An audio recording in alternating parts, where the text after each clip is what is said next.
Namaskar. Welcome to Honest Astrology YouTube channel, and today I'm going to talk about a very important house and a very important placement, that is Shani in the sixth house. And one phrase which I use to describe this house and this placement is that tough times don't last but tough people do. Remember, Winston Churchill once said, "We have not journeyed all this way because we are made of sugar candy."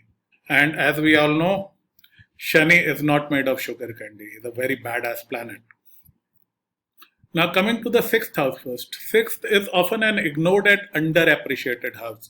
Even in the much maligned trioka of the trick houses, 6, 8, and 12, sixth is considered the lightweight. However, in my view, there is a lot more to this house than mere enemy and diseases. And in the modern world, this house takes incredible domination in our lives. So let's find out what Shani does in this house. This is the house that one needs to conquer in his lifetime in order to fulfill one's destiny. Sixth represents enemies, debts, diseases, private jobs, co-workers, routines, discipline, and health. If we look at the modern life, it is so full of sixth house nowadays. Most of us are working 9 to 5 jobs, mostly for private companies, and are required to clock in on time and stay disciplined. Life is so full of routine nowadays, even the weekends are spent in routine. It goes something like this. I work 12 hours during weekdays. On Saturdays, I go to meet my parents. And on Sundays, we go to the club and have a few drinks. That's what most people's life looks like. That sums up the life of a modern man. One spends more time with their co-worker than with their spouse. They work for their employer slavishly, earning from company and paying to banks. Debt. See, again, sixth house. All this takes a toll on health, and you'll find educated working class often suffering from things like BP, diabetes, stress, and they're on medication.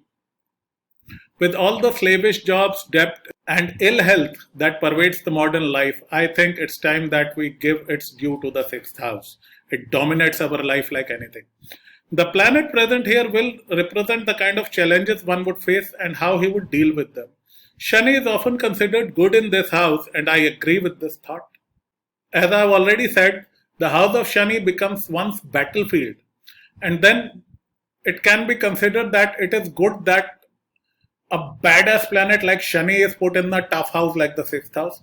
The tough guy would more than take care of it. So the best planets to have in the sixth are typically Mars and Rahu. Shani is a very close number 3. So Mars and Rahu are go-getters and destroyers. Mars in sixth is, the warrior who will get it on. Yeah? Let's fight.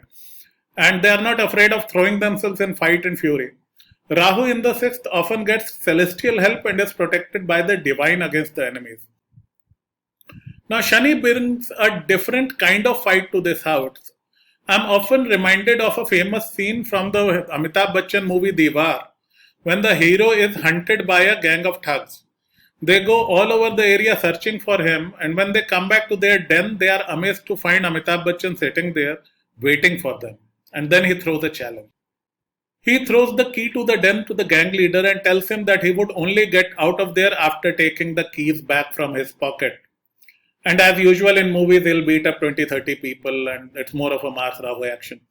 But till the time he throws that key, that's copybook Shani in the sixth. For one, he did not start the feud. Okay, he did that in order to defend the weak and oppressed. So like Shani, he stood up for the little guy and tried to do tough justice. He was also a coolie, a porter in the movie, who is one of the most Shani professions in the world. They literally carry the world on their heads and work very, very hard.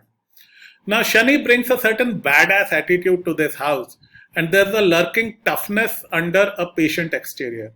He's not eager to start the fight, but he knows very well that he would finish the feud on his terms. One shining example of this is Lord Krishna. Lord Krishna was born with a sixth house Shani. His life was all about fights, enemies, co-workers. Okay. His battlefield was his sixth house, which also represents the maternal uncle. Unlike normal mortals who would have sought approval of his uncle, co-worker, and enemies, Krishna went on to do unbiased justice towards all and stood tall over the sixth house.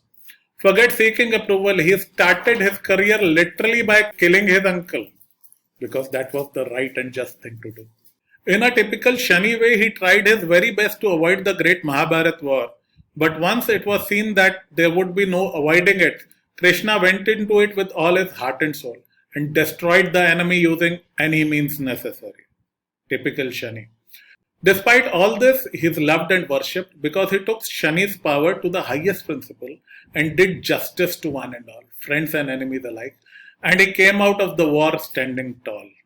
However, we mere mortals are not Krishna. We have our challenges. Most of us wouldn't go to war with our enemies daily, but we have another side of the sixth house that often dominates our lives, and that is work. Sixth is the house of organizing and discipline as well. Shani in the sixth brings a maturity and discipline to the native. Their routines take a ritualistic halo and they are comfortable sticking to the same old routine day in and day out.